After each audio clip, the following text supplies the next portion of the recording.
guys, I'm Annabelle and welcome to Meeple Village. Today we're going to be running Gloomhaven Jaws of the Lion. That's right, I'm going to be doing a solo run through of this co-op game. We're going to be dwelling into Gloomhaven and destroying some monsters and showing you how it's done. So why don't you just join me at the table and let's play Gloomhaven Jaws of the Lion. Okay, so I have the game set up and ready to go. Let me show you what setup is all about. We are going to be running adventure number 1, which is definitely an introduction to the game. It actually doesn't even have all of the components that are going to be in the game. What the game does is it starts you really easy, and then little by little it adds components and things that are going to be on all of the other games, all of the other scenarios. But this is a good way of kind of getting your feet wet and you kind of getting to know if this is, just understanding the game little by little. You'll notice that in this particular scenario that we're running, there are blue tips or kind of like explanations on what things mean in the map. So with that said, this is definitely something, a simple scenario. All we have to do is kill all monsters. And the way I know that is by reading the goal of the scenario, kill all the enemies. So I went ahead and I populated the map. And the way you do that is really simple. There are these pictures of the monsters where the monsters will be. So for example, this guy here. And you look, depending on the amount of heroes that you have on the board, that's the little line that you look at. In this game, I'm going to be playing 2 heroes. If you're playing solo, you're supposed to run 2 heroes. So the minimum amount that you're going to have in a game is 2. So 2, 3, or 4 heroes in a game. So if you have 2 heroes, you look at the first little row, which in my case is white. That's 2 heroes. 3 heroes, you see that it's white again. And then 4 heroes, you see that it's yellow. So in this one, the first row is white. So we're going to be placing a white base on a monster that goes here. But if you look over here, this monster is yellow because the top row is yellow. So that means that a boss monster or a stronger monster goes in that space. And over here, we have the first row is black, and that means that there are no monsters in that space when it's a 2-player game. However, if we had a 3-player game, then it would be a white monster. And if it was a 4-player game, we'd have a boss or a yellow monster. So with the monsters set, then the next thing I did was I placed the heroes, and you can start in any of these starting spaces that have this kind of a little door icon, I guess, like an arrow with a door. So I've done that, and I've got over here, you see that the map layout of this particular scenario is pages 2 and 3. And in some scenarios, they might be even bigger, and that's why there is a supplement scenario booklet available in the game. By the way, if you want to see all of the components that come in the game, we have done an unboxing of all of the components, except for the spoilers. We didn't want to spoil anything for you guys because there are some spoilers in the game, some little boxes that couldn't be opened. But for the most part, you can see all of the components that come in the game. Back to here again. Over here we have our legend of the map, and we see that in this scenario we're going to have vermling riders.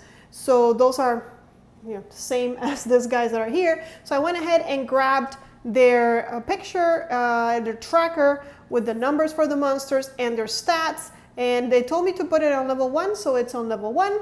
This is a reference card that we might be using. I think I know most of the icons, but it's always good to have it handy just in case. Our tokens are here, ready to be used. These are damage tokens, these are condition tokens. This is the initiative tracker, which I haven't set yet because we don't have any initiative yet. But I'll do that when we start fighting. And this is the monsters modifiers. So this guy has his own deck of modifiers. In the first scenario, they ask us to take away all of the misses and all of the +2. So he's not going to miss, the monsters are not going to miss, but they're also not going to get double damage on us. And finally, our heroes. In this game, I've chosen to play as Hatchet and the Void Warden. And I want to show you guys a little bit closer what the heroes setup is all about. Okay, so here's my Hatchet, and if you look at the bottom, there are 2 rows, and the first one is his level, and the second row is according to his level, how many hit points he starts with. So at level 1, he starts with 8 hit points. There's also a place to put some conditions on the right. So because he starts with 8 hit points, you can see that on my tracker, I have marked it and he starts at 8. The right side, the blue side of the tracker is XP, but in the first scenario, we're not asked to track any XP and there are no cards. I don't think there are any cards in our deck that give us XP. So that's why that's at 0. This is his deck, it's over here, and then on the other side, I have his modifier and a place to discard the modifiers that we use. All right, and the same thing goes for our other hero, which is over here. There's the Void Warden, and she at level 1, she starts at 6 hit points. So on the tracker, oops, I have her at 7, but it should be 6. I'll fix that in a minute. There's her deck and her modifier. Okay, so with that, we're all set and we're ready to go. We can go to gameplay. So the heroes act first, and before we get started, let's go ahead and read what's up. What are we doing in this scenario? It says, Introduction. The road to Gloomhaven has been long, and now you get attacked by vermlings when all you want is a warm meal and a soft bed. Well, it makes you mad. Mad enough to kill those mangy creatures before you collapse from exhaustion. Of course, the vermlings have other plans. They gibber about wanting your coin and the meat on your bones. Nasty things, really. Best to ignore their ranting and end this quickly. It's also important to notice that there are some special rules for the vermlings. In this scenario, because it's an introductory scenario, we know exactly what the vermlings are going to do. In later scenarios, I'm sure, the monsters have a deck and it's randomized how they act in each turn. Maybe sometimes they move faster, maybe sometimes they don't move as fast but hit you harder, so it'll depend on that deck. But in this scenario, we go to the special rules. There is no monster deck for that, and we know exactly what they're going to do, which is kind of helpful because we know where they're going to be moving to. So special rules read: make sure each character's starting hand consists of their 6 ability cards marked A, and I have that already set up here. All of my hero cards have an A on the top, all 6 of them. So we are good to go in that regard. Moving along then. The Vermling Raiders will act on initiative 50 each round. They will first move their base move value of 1, and then, if a character is adjacent to them, attack for their base attack value of 2. So that means that every turn the monsters are first going to move 1, and then attack us for 2 if we are adjacent. These are melee monsters. But the heroes go first, and what they do is simultaneously they're going to be choosing 2 cards that they want to play during their turn. One for their top ability and the second one for their bottom ability. So I will go ahead and choose those cards. I'm going to be showing you what cards I pick. There's a lot of text in these cards, and if I showed you every single one and try to make a decision, it's going to take me forever. So I'll just decide and then show you what we're going to do and run the turn. And you'll get to see, actually, I think you're going to get to see every card played in the deck, and arrest and all of that good stuff. So the scenario really gives you a chance to look at everything that's here, available here, and then they introduce new things. So let's go to the first turn. Okay, so I've chosen what I want my heroes to do in this turn, and you notice that what I did was I chose 2 cards, but I put one on top of the other, and the reason for that is that the top card is going to give us our initiative. So he has an initiative of 25, she has an initiative of 43, and we know that our monsters have an initiative of 50. The lowest number goes first. So that means that Hatchet is going to go first, followed by our Void Warden, and last, the monsters are going to do nasty things. So let's see what Hatchet is going to do on his first turn. Okay, so once you've chosen your initiative and you've decided, you've chosen the card on top to be your initiative, then when it's your turn, you don't have to play those cards in order. I can do any of these things in whatever order I want. The only caveat is that I have to do 1 action from the top and complete it, and then 1 action from the bottom and complete it.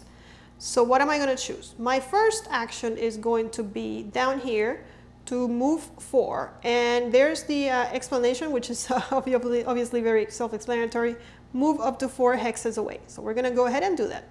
Okay, so Hatchet is a melee attacker, so he doesn't need to be next to the monsters in order to attack. And actually he plans on using a range attack for his next action, which is the top action of the card.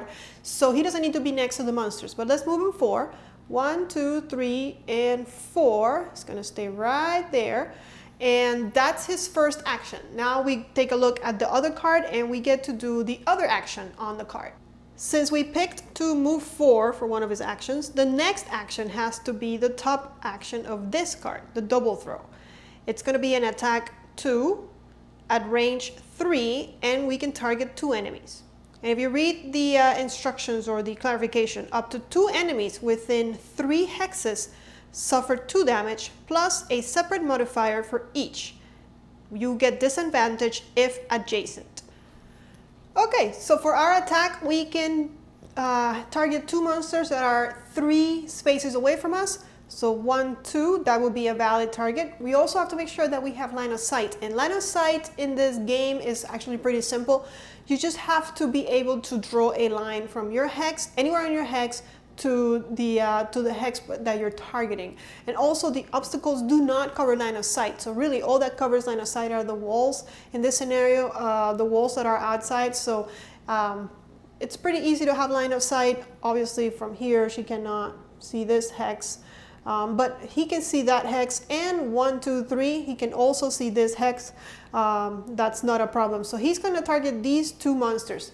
Now, it says that you need to get a modifier for each of the attacks. So we're going to be getting a modifier for the attack we do towards this monster, and then a modifier towards this monster. If we were adjacent to any of them, which we're not, but if we were standing here, then we would get disadvantage. And what disadvantage means is that you grab 2 modifiers instead of just 1, and you pick the worst one. So you're at a disadvantage. But let's go ahead and see what our modifier is. We'll go ahead and target the white monster, the easier monster first. Our base attack is 2, and now we're going to add or subtract whatever our modifier is. And for our first modifier, we get a +1. So instead of 2 damage, we actually inflict 3 damage on this monster. Go ahead and grab a 3, and he is monster number 1. You can see he has a 1 on his standee. So this damage goes to the number 3 here on the monster tracker. And if we look at his stats, this monster has 5 damage. So we've already done 3 out of the 5 damage we need to get rid of him. So that's not that bad. Now let's go ahead and draw a modifier for the boss, for the big bad boss, that if you look at his stats, he has an HP of 10. So it's going to take us a little longer to get him dead. Let's see what he draws.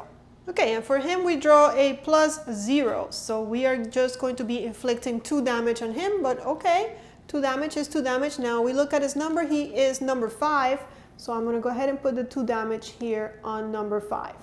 Okay, and with that, the Hatchet has done all of his actions, the top action and the bottom action. Now in this particular scenario, all you do is you take the 2 cards and you discard them, and there's a little discard symbol over here, so I'm going to put them on this side. That means that those cards are done, and we cannot get them back until we rest, which you'll probably see later in the scenario.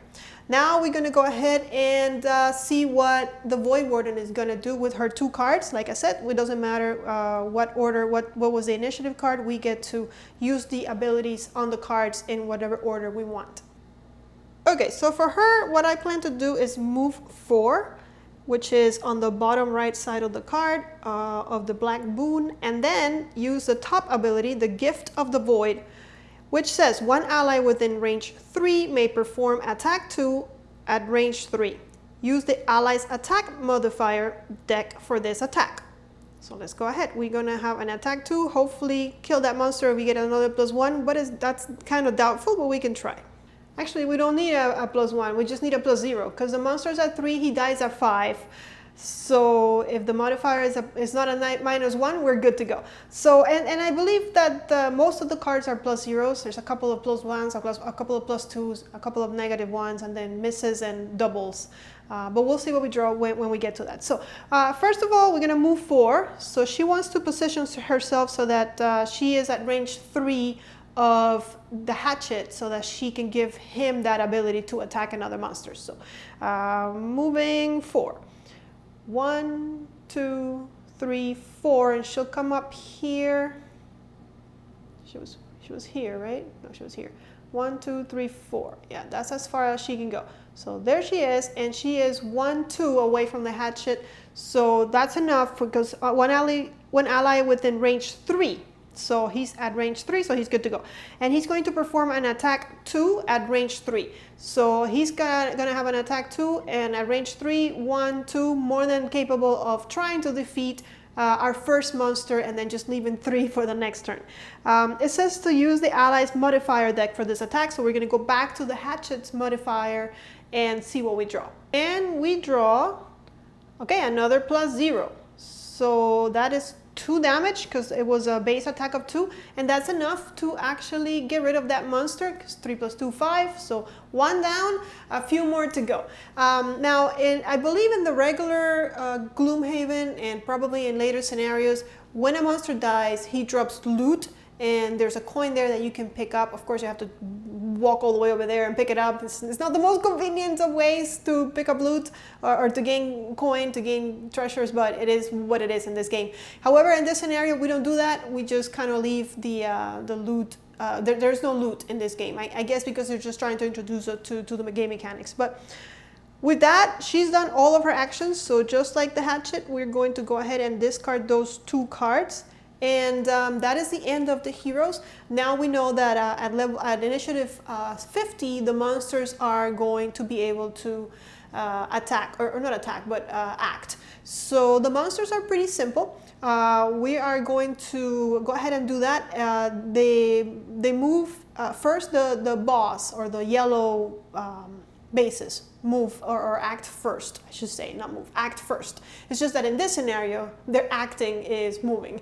So like we read in the instruction or in the special rules, the first thing that they're going to do is they're going to move 1 and attack. Now they always try to target the closest hero. So this vermling is going to move 1 and get 1 step closer to the hatchet. However, he's not adjacent to the hatchet, so he cannot attack him.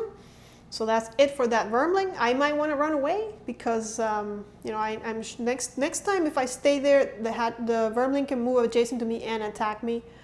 So that's might be part of my plan. We'll see. And then this one is going to try and move the closest or the faster way that he can get to me. To the closest hero. So over here, 1, 2, 3, 4, 5. To her, it's 1, 2, 3, 4, 5, 6. So it will be to me. But this way, 1, 2, 3, 4 is a lot closer. So he's going to come around on the bottom and move 1 down here. He's not adjacent to me. He won't attack his friend, the monster, unfortunately. So that's all he does. And this guy right up here where there's nobody, he's just going to move 1 and wait to attack when he gets closer to us, or when we get closer to him, whatever happens first. Or her, it might be a her, but I'm not saying it's a him. Okay, so with that, all the monsters have moved, and now we go back to the hero's turn. We get to pick another 2 cards, and we only have, 4 cards left in our little deck. So seriously, if you look at it that way, we have 2 more actions before we run out of cards, and then we're going to have to rest. Let me go ahead and pick what the heroes are going to do. Okay, so for the next hero's turn, I've already went ahead and picked their cards for each one of them. Let's see, Hatchet has an initiative of 35, and Void Warden has an initiative of 23. The monsters still at initiative 50, but there's 3 of them against 2 of us, so seems fair. Kind of. What's going to happen is the Void Warden is going to go first, then the Hatchet, and then the monsters. So let's go ahead and take a look at what Void Warden is going to do. She's standing over here. Seems like she has a lot of powers that manipulate other people, and you're going to see that in this turn as well, where we're going to have her, I think we're going to have her have a monster attack another monster. Let's see how that goes. Okay, so here are her 2 cards, and the first thing she's going to do is she's going to use the right-hand side bottom of the card and move 2, and then she's going to strengthen somebody at range 3. So let's do that first, and then we're going to use suggestion, And like I said, one enemy is going to perform an attack. But first, let's move her 2 and position her where she needs to be on the board. All right, so she's standing right here with her book. She's going to move 2, 1, 2 to this spot where a monster would have been if we were playing with more players. And now she is 2 away from Hatchet, and her ability says Strengthen at range 3. So she is only at range 2, so more than enough. And what is Strengthen? Well, it says move up to 2 hexes away, which we did. Then you or one ally within 3 hexes gains advantage on all their attacks until the end of their next turn. So advantage means that when he attacks, he's going to be drawing, instead of just 1 modifier, he's going to be drawing 2 modifiers and picking the best one out of the 2. And we mark that with a condition token. So we're going to go ahead and put that on his condition down here, so we know that he's strengthened, and that happens until the end of his next turn. So we've done the bottom of the card. Now we go to Suggestion. And Suggestion, it says force one enemy within range 3 to perform an attack 3, targeting an enemy of your choice adjacent to them. Use the monster's attack modifier deck for this attack. So let's have that done. Okay, so we need to be at range 3 of another monster. 1, 2, 3. There is a monster at range 3, and he is actually adjacent to another monster. So we'll have this boss, number 5, attack the little dude, number 4, who hasn't gotten any damage yet because he's too far from us. Unfortunately, 1, 2, 3, I cannot make the little guy hit the big guy, which would be nice too. So the base attack is 3, and now we use their deck, which is right here. They haven't attacked yet, so we haven't used it yet. So let's see what they draw and what the modifier is, how much damage he's going to inflict. So base attack of 3,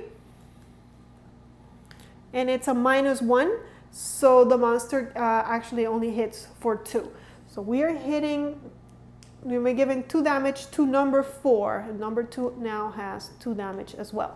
So that's it for her turn. We are going to go ahead and discard these 2 cards, which means, that in the next turn she only has these 2 cards to pick from. So whatever these are, those are the cards we're going to play.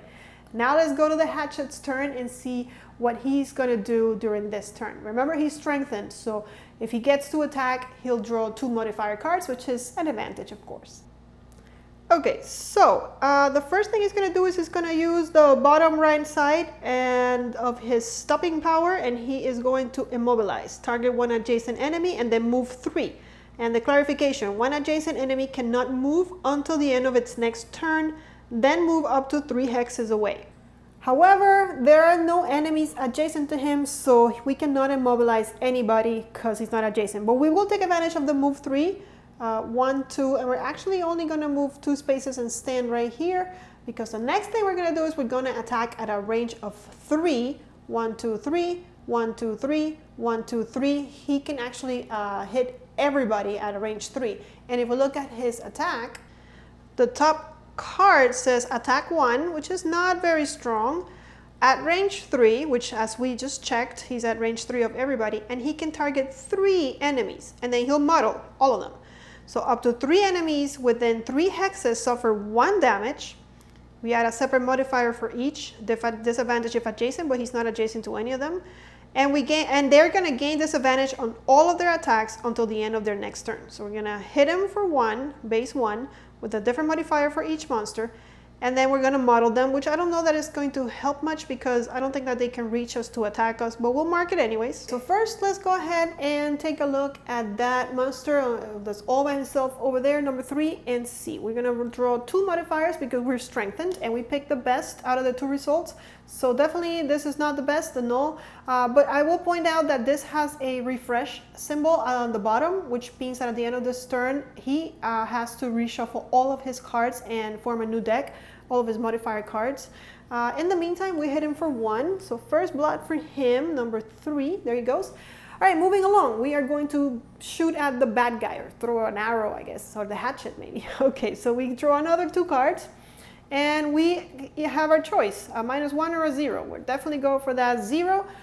So his attack stays at 1. So 1 more puts him at 3.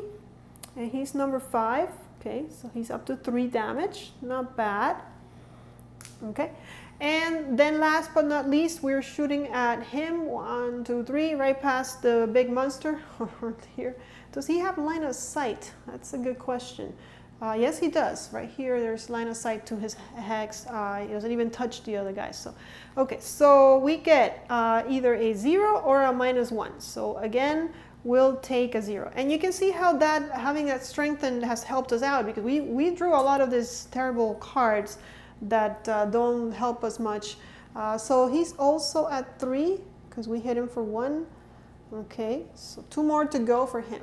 So that's the end of his turn, and we'll put those here on the discard pile, and now we'll go to the Void Warden with her only 2 cards that she has left. Let's see what she's going to do this turn. Alright, so looking at her cards, she has on the bottom right an attack that says 1 ally within range 3 may perform an adjacent attack, an attack 3, but it's not a range attack, it's a melee attack.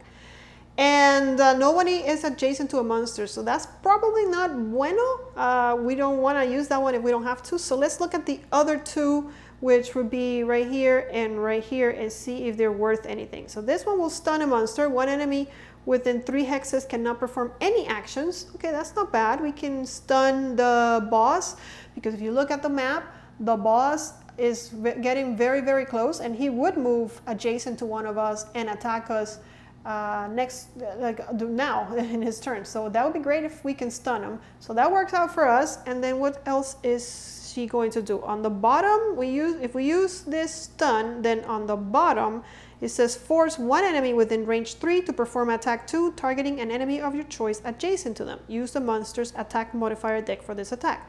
So that's perfect, because we can have that big boss hit the little guy yet again. So somehow we managed to be able to use all of the cards. I was thinking the last 2 cards, might not come in too handy, which would be a problem, but we made them work somehow. I don't even know. So first, let's do the turn out the lights and force 1 enemy within range 3, which this guy is at range 3, to perform attack 2, targeting an enemy of your choice, which will be the little guy. Actually, we can, sure, let's have the big guy. I can have I'm 1, 2, 3. I'm 3 away from him, so we can have him hit the big guy. But if the boss is going to stick around for a while, so I'm thinking if we get rid of 1 monster, even if it's a small monster, or get closer to getting rid of 1 more monster, then it'll be just easier to handle the boss, because we can just run away and attack him from afar. I mean, that's kind of the plan. I don't know. He does take 10 hit points to kill, which is a lot. We have a long way to go, but there's 2 of us hitting him. So we'll see how it goes. So we're going to have the big guy hit the little guy. It's an attack 2, which if the modifier is 0, he'll be dead. If it's a -1, then we still have to give him 1 more hit point. Okay, so let's go to the monsters modifier deck and see what we get. Okay, so for this attack, he gets a +1, which we don't even need, because it's already a base of 2.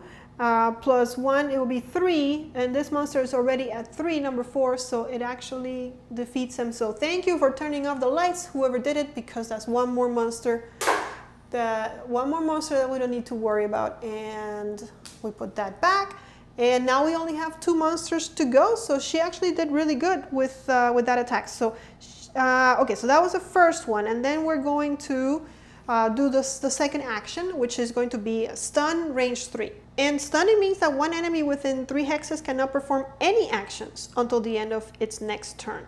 So that's actually good, because this guy won't act, so we only have 1 guy to worry about acting and coming closer to us. Let's find the stun marker and put it, he's number 5, so put it here to denote that number 5 is stunned. And with that, she's completed her 2 actions, and as you can tell, now they're out of cards. So now that our heroes are out of cards, what happens is that at the end of the round, if you have at least 2 cards in your discard pile, at the end of a round, a hero is allowed to take what's called a short rest. And what happens during a short rest is that you take the cards that are in your discard pile, you shuffle them, and then randomly, you're going to lose 1 of these cards forever. So this card is lost to him. We're going to put it on the lost side. And the rest go back into your hand, and you can continue to play with these cards. If you don't like the card that you lost, you can pay 1 life, 1 HP, to randomly choose another card to lose instead and get that one back.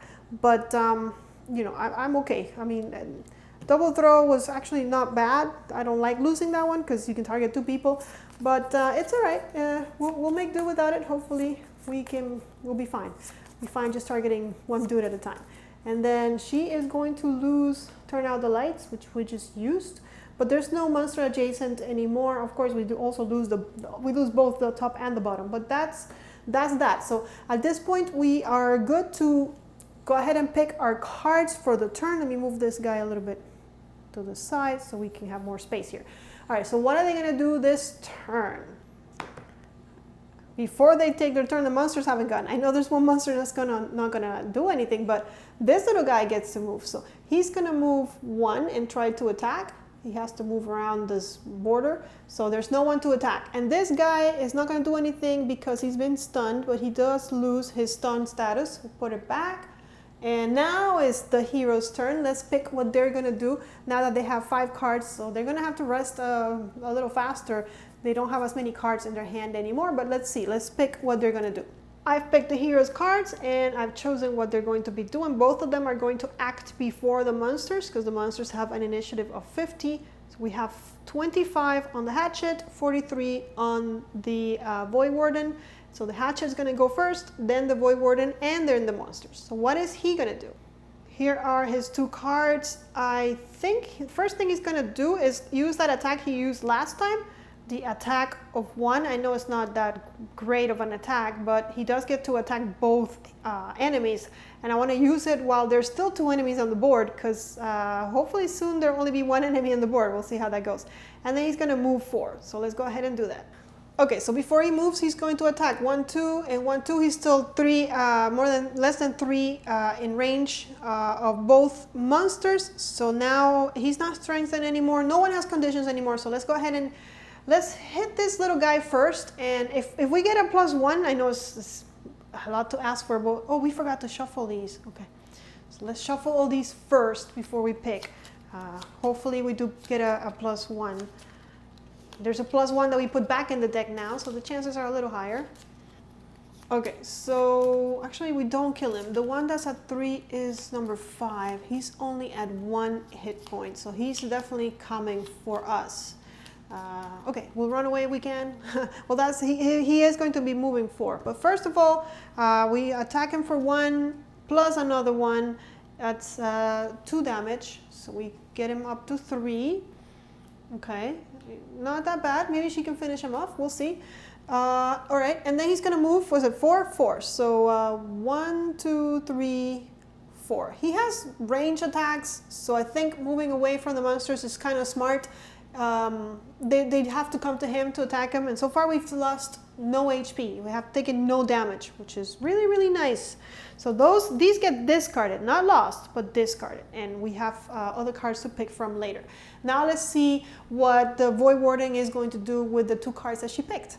Okay, so I think that she is going to stun that boss so he can't come and get us and then move. Or I can have 1 ally, but then I get to heal and I don't need to heal. So I think we're going to go with the stun plan and then moving away so that the monsters can't come. I was hoping that she'd finish off that monster, but he's got 2 hit points and no good attacks. Okay, we'll just move 4, and first we'll stun 3 and then we'll move 4. So at range 3, she can stun either one. And here's what I'm thinking. If I'm going to be moving 4, 1, 2, 3, 4, I can really move away from this boss and we can focus our attacks on the other guy that's closer to us. So, or I can stun him and then run away and have this guy come, and at least we know where he's going to be. But I think the best plan will be to stun the little guy. So I'm going to go ahead and stun him. He's 3 away. Exactly. So he won't be moving this turn. So we'll know exactly where he's going to be next turn. And then I'm going to move 4. 1, 2, 3, 4. And stand here next to my friend. Because if he would have moved this turn, he would be adjacent to me and he could attack me. So we'll do that. So that's the end of the hero's turn. I stunned and I moved. These get discarded. Now the monsters are going to go. He's not going to act. Well, actually, the boss moves first. So 1, 2, 3, 4, or 1, 2, 3, 4, 5. He wants to come around down here. moves 1 and cannot attack us. This guy is stunned, so we'll just remove the stun token. And with that, the monsters have gone. So now it's back to the heroes. We get to pick another 2 actions to perform, and let's go. I picked our hero cards, are ready to go. I went ahead and already chose what their actions are going to be. Every hero only has 1 card left. So that means that at the end of this round, they are going to want to take yet another short rest to replenish their deck. But in the meantime, Hatchet is going to go first at 24. Then the monsters are going to go at 50 initiative. And then Void Warden is going to go at 68. So first, let's see what Hatchet is going to do. Let's take these out of the way for now. And here's his 2 cards. So I'm thinking attack 3, range 3 on the top left, so we can finally finish off that monster and just focus on the big yellow base boss. And then I'm going to move 3. So let's do that. So first I'm going to attack 1, 2, 3, range 3. It's an attack 3 plus a modifier. I only need 2 more hit points on him. A 0 will be great. Let's see what we get. We get a -1. Okay, a -1. But it's an attack of 3, so -1. It's still 2 damage, which puts him at 5, and that is all the HP he has. So we did manage to get rid of him. So that was good. And then, like I said, I'm going to move 3, and I have a plan with the lady here. So 1, 2, 3. I'm moving totally adjacent to this monster, which might not seem like a good thing. But I think she's going to help me attack him. Remember how she has those powers that kind of manipulate other people? I think I got a power where she can manipulate me to hit him. So let's go ahead and do that. And of course, then I'm going to take a hit from him. But I haven't showed you guys how, like, any hits, anything. We haven't gotten any damage yet. So, hey, might as well show you, right? All right, as far as her cards, if you look at the top left, Gift of the Void, 1 ally within range 3 may perform attack 2, range 3. And we're going to use the ally's modifier for that attack. And then she'll move 2 and strengthen at range 3. So I'm thinking if I strengthen him first, then when he does that attack, it might actually work. Because my other options are to heal and we're not damaged, although we should be damaged after this round. But let's move 2 and strengthen at range 3 first. I gotta remember to stay at range 3. So I'm thinking 1, 2, 1, 2, 3. I'm still at range 3. I'm running away, but I can still attack him next round through these optical rock thingies. I don't know what they are, but whatever they are. Anyway, so I'm at range 3, so I'm going to strengthen him now. So here you go. You're back to being strong, dude. And after I did my move to strengthen at range 3, then 1 ally within range 3, which again he is, performs an attack 2 at range 3. So actually, he did not have to move all of that. And I'll tell you why. If I stay here, I didn't know it was a range move. I thought it was a, what do you call it, a melee attack. If he's here, any range attacks that are adjacent to an enemy are at a disadvantage. So why then have him take all that damage? I might as well just stay here. And I'm still at range 3, and I'm still at range 3. So I know that I probably should have thought about that earlier, but that way I won't take any damage, or we can just leave it and I can show you how disadvantage works. So for content only, we're gonna leave it so that I don't backtrack. But don't do that when you're playing. Be smarter about where you're positioning yourself, especially if you think you have a plan. Anyways, so I'm at disadvantage, which means I'm gonna draw 2 cards and pick the worst one and I'm also gonna get hurt. So see what I'm saying?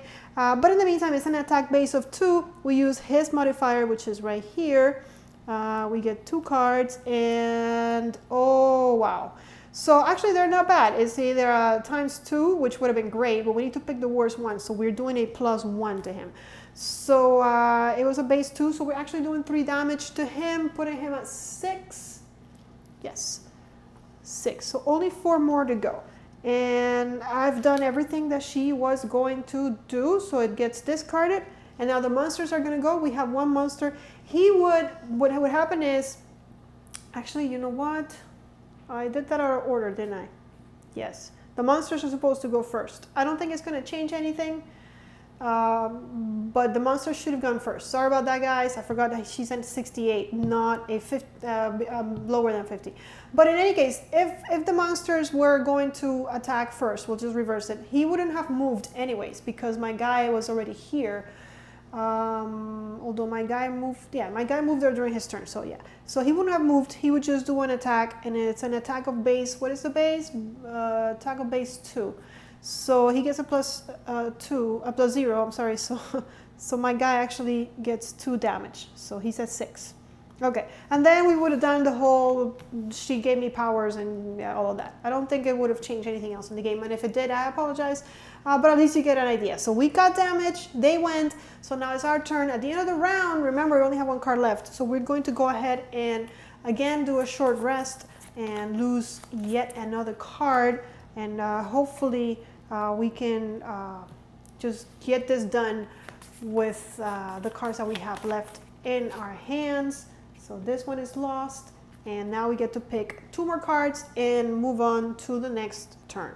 All right, I've chosen my actions out of the 4 cards that I had left. So that means that we have 2 more turns before we're gonna lose yet another card. I mean, 1 more turn, yeah, this turn and another turn, and then we're gonna have to short rest. We only have 4 more damage on this dude, so hopefully we can do that before we need to rest again. In the meantime, I've picked in Hatchet's gonna go first at 35, then the monsters, and then hopefully I'll remember to keep her for last at 67. So let's see what Hatchet is gonna do first. Here are his 2 cards. Well, now we could use that heal, but I think I want to attack 3, range 3, and then move. So we're going to attack at range 3 with an attack of 3, and then move 5 spaces away, hopefully, so that he can't get to us. And remember, we're still strengthened because this condition fades away at the end of our turn. And we attack during her turn, not our turn. So this lingers still. So I'm going to move first because if I stay here and do a range attack, which is what I'm going to do, I suffer a disadvantage, which with strengthen, it actually balances it out. It cancels each other. If you have a disadvantage and a strengthen, which is an advantage, and you're with the disadvantage, it lets you pick the worst card. The advantage lets you pick the best card. They cancel each other out. You just pick 1 card. You just draw 1 card. But why do that when I can be strengthened and I can just move away? Because I can move first. So I will move 5. Let's see, 1, 2, 3, 4. I can move through friendly figures. My attack is at range 3. So I can even move up here. 1, 2, 3. Nope, I would have to be here. 1, 2, 3. 1, 2, 3. Yeah, I would have to be here. So let's do that. 1, 2, 3, 4. There I go, and I've moved, and now I'm going to attack, and I'm at advantage. I am strengthened, so let's see what we get. Oh, let me see. Did I? Yeah, I forgot to shuffle everything, so let's do that. I'll do it in front of the camera. So let's shuffle everything and then pick 2 cards. And the reason why I did that is because that ×2 has the refresh ability. So, okay, now we pick 2. And we have a 0 or a -1. So we're going to go for the 0. Sounds better. So we hit him for 3, which puts him at 9. Okay, well, we're getting there. 3 plus 3 was 9. Oh, this is a 10. So 3, 6, and 9. There we go. All right. And I've moved and I've attacked. So he's done. We'll put these in the discard pile for him. And now it's her turn. Let's see. Oh, no, it's not her turn. Remember, she's at 67. So the monsters are going to go first. So the monster, Mr. Vermling, wants to come closer to us. So 1, 2, 3, or 1, 2, 3, 4. This is closer. So he'll move 1 and try to attack us, but he's not close enough. Now our other hero, the Void Warden, what is she going to do? Okay. So I think what we want to do... we can't use the top left, the Wicked Scratch, 1 ally within range 2 attack 4, because the attack 4 is a melee attack and we're not next to the monster, so we can't use that. So instead we'll just strengthen him again, because at the end of his turn he should have lost his strengthen condition. But we're going to go ahead and strengthen him again. I took it out. So we're going to stun at range 3. 1 enemy within 3 hexes cannot perform any actions until the end of its next turn. So that's going to help us, knowing that he's not going to move. We know exactly where he's at. And then we'll move 2 and strengthen the hatchet, because it's a range of 3. So let's see where we can position ourselves. So she's not going to be doing much damage. We only need 1 damage. Let's see. If we do the other way around, 1 ally within range 3 may perform attack 3. But again, that's a melee attack on the bottom right. So yeah, her cards are not going to be helping us give him any damage. So let's go ahead and stick to the original plan. We'll move to strengthen and then stun. Well, we'll stun him first, because if you look at the board right now, he is only 2 hexes away from her. So we'll stun him first, and then we'll have her move away. And hopefully Hatchet can give him the last blow. Okay, so first we are going to stun. 1, 2. Stun at range 3. He's not going to be performing any actions. We're going to mark him here. He's the only monster left, but we'll continue to put him in the number 5 slot as we have to, as we should. And then she's going to move 2. 1, 2, 1, 2, 3. We'll leave her at range 3 just in case she gets to attack next turn. And strengthen at range 3. 1, 2, 3. So he is strong again. There he goes. And with that, she's performed all of her actions. And we move on to the, she was last because she was at 68. So we move on again to picking our cards. Everybody is going to pick 2 cards. That's all they have. So we know exactly what they're going to do. Let's see. She's at 23, so she can attack before the monsters, and he's at 24. So they'll both go before the monster gets any actions. And he's stunned, so it doesn't even matter because he's not going to be doing anything. But if we need to take a short rest, at least we know he won't be doing anything this turn. So Void Warden goes first. Let's see if we found anything that's going to help us. Okay, so I'm looking at her cards, and she does have Suggestion, force at 1 enemy within range 3 to perform attack 3, targeting an enemy of your choice adjacent to them. So here's the problem. Our monster, she is at range 3, so she could use the Suggestion, but I don't know if that monster can attack himself. It says a monster adjacent to him, so I'm going to assume that he cannot attack himself, but attack 3 was really sweet. That would have been very helpful. But we can't do that, so let's go back and check. If we can't do the top left, then let's try the top right, which is heal 3 at range 3. She can actually heal the hatchet for 3. You or 1 ally within 3 hexes heals 3 damage. So see, here it says you or 1 ally. So that's why I'm assuming that the monster is attacking an adjacent monster, not himself. So we'll heal then, and then we'll move 3 and muddle at range 3. Move up to 3 hexes away.